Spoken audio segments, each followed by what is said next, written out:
gente vai voltar aqui no problema de multiplicação de matrizes e agora eu vou considerar o modelo CGM N ao quadrado Q, certo? Então é uma máquina coarse-grained, onde eu vou ter uma quantidade de dados da ordem de N ao quadrado e eu estou assumindo que processadores, onde esse Q aqui em geral é muito menor do que a quantidade de dados que a gente tem para trabalhar. Então, a primeira coisa que a gente tem que assumir é que cada processador ele consegue armazenar uma mesma fração do total de dados, certo? Então, dos n ao quadrado dados, que eu estou assumindo matrizes quadradas, né, n por n. Então, do total de dados n ao quadrado, eu vou dividir esses dados igualmente entre os Q processadores. Então, cada processador consegue armazenar pelo menos essa quantidade de dados. Então, vai ser ômega de n ao quadrado sobre Q. E eu vou assumir que inicialmente os dados estão distribuídos da seguinte forma. Então, cada processador PI ele vai conter n sobre q linhas de A e n sobre q linhas de B. Então, um processador PI qualquer, ele vai ter lá as linhas da matriz A indexadas aqui por I vezes Q sobre N mais 1 até AI vezes N sobre Q mais N sobre Q. Então, no total, ele tem N sobre Q linhas de A. E a mesma coisa para a matriz B. Então, por exemplo, aqui, quando I for igual a zero, então o processador P0, quais são as linhas que ele tem? Ele vai ter as linhas A1, A2 até AN sobre Q. Para I igual a 1, então o processador P1 vai ter quais linhas? Vai ter a linha Qn mais 1, Qn mais 2 até A2n sobre Q, certo? Então aqui eu tenho um exemplo, só para deixar isso claro. Então, se você tiver matrizes de tamanho 16 por 16, vamos assumir que o número de processadores Q é igual a 4. Então, eu tenho 4 processadores, aí eu vou ter aqui o processador, aqui eu botei P1, era para ser P0, né? Então, o P0, aqui é o P1.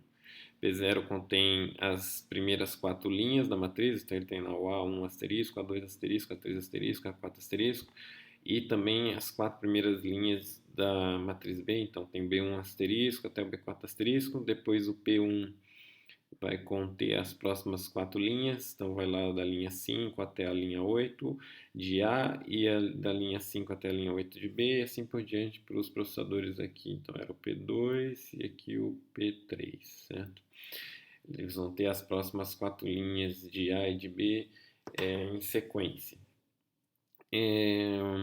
Se eu tiver os dados distribuídos dessa forma, a princípio eu não consigo fazer já muita coisa de processamento, porque se você pensar lá no problema de multiplicação de matrizes, eu tenho aqui uma matriz A e eu vou multiplicá-la por essa matriz B. O que eu preciso fazer é pegar uma linha dessa matriz aqui e computar o produto interno dessa linha por uma determinada coluna. Então, o ideal é que eu estivesse armazenando em cada um dos processadores colunas da matriz B.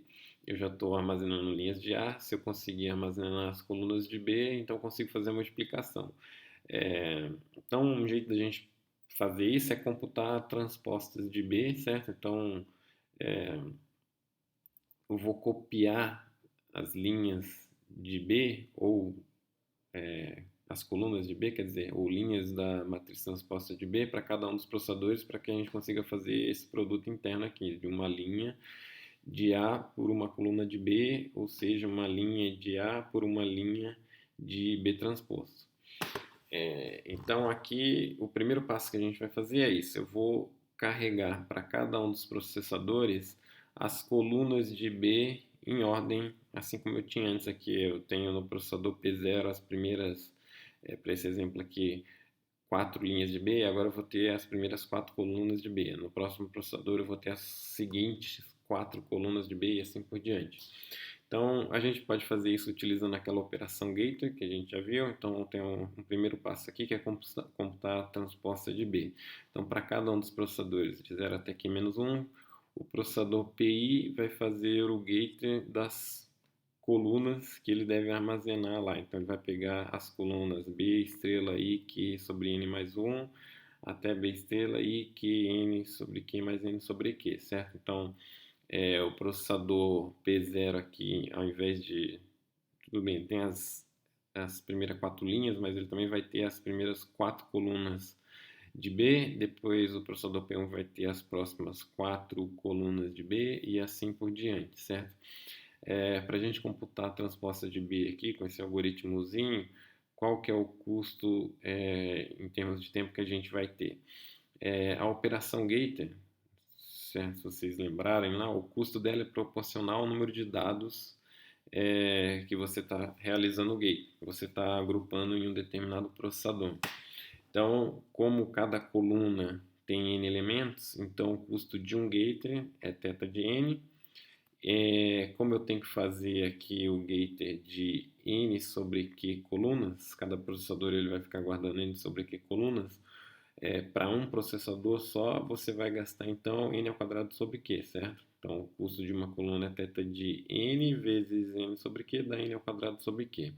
E o custo total do algoritmo, então, é a multiplicação do número de vezes que a gente faz esse laço, que é q, vezes esse custo que é n ao quadrado sobre q. Então, o custo total é θ de n ao quadrado, certo? Então, para a gente computar a transposta de B, ou seja, fazer com que cada um dos processadores contenha agora colunas de B em sequência. Então, o processador P0 tem as primeiras 4 colunas, depois o P1 as próximas 4 colunas, o P2 as próximas 4 colunas e o P3 as últimas 4 colunas de B. O custo vai ser θ de n ao quadrado no total, certo?